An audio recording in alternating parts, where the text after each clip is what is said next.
اللہ رب العزت کا ذکر کرنے کی جو سب سے بہترین صورت ہے وہ نماز ہے۔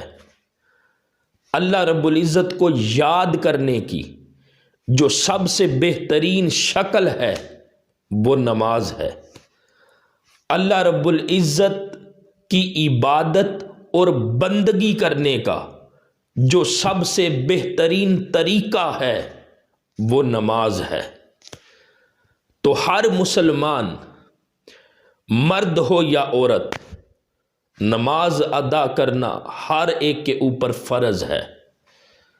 تو نماز ایک ایسی عبادت ہے، نماز اللہ رب العزت کے قرب کا ایک ایسا ذریعہ ہے جس کو ادا کرنا ہر مسلمان کے لیے فرض ہے۔ تو یہ جو پہلی ویڈیو ہے یہ نماز کے حوالے سے انٹروڈکشن کے طور پر میں آپ کے ساتھ شیئر کر رہا ہوں۔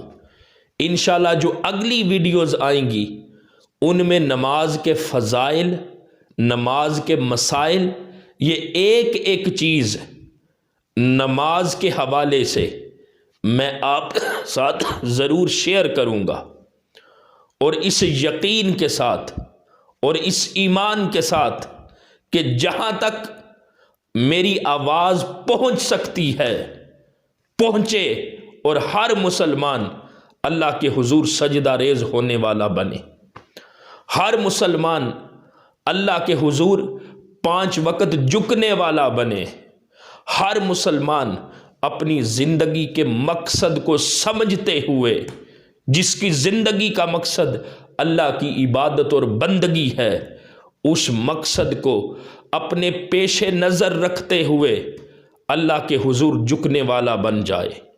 اس دنیا میں آئے ہوئے ہر انسان کی زندگی کا مقصد اللہ کا قرب ہے، اللہ کی معرفت ہے۔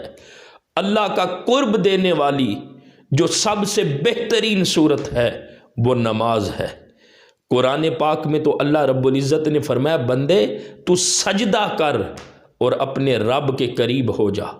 تو جو سجدہ ہے، جب بندہ نماز کی حالت میں اللہ کی بارگاہ میں سر جھکاتا ہے تو وہ سجدہ اس بندے کو اللہ کے قریب کرتا ہے۔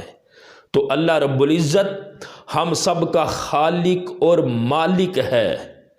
ہر مسلمان کو چاہیے کہ جو اس کے رب کا حکم ہے 5 وقت کی نماز ادا کرنا، اللہ کے حکم کے سامنے ہر مسلمان اپنے سر کو جھکانے والا بن جائے، تاکہ اس کی زندگی کا جو اصل مقصد ہے وہ بھی پورا ہوتا رہے، اور یہ 5 وقت کی نماز اس اللہ کے بندے کے لیے دنیا اور آخرت دونوں جہانوں میں کامیابی کا ذریعہ اور وسیلہ بن جائے۔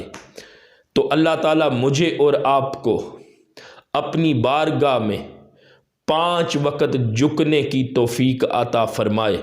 ہم سب کو بالخصوص اور پوری امت مسلمہ کو بالعموم 5 وقت اپنی بارگاہ میں اپنی پیشانیوں کو سجدوں کی لذت دینے کی توفیق عطا فرمائے، اپنی بارگاہ میں جھکنے کی توفیق عطا فرمائے۔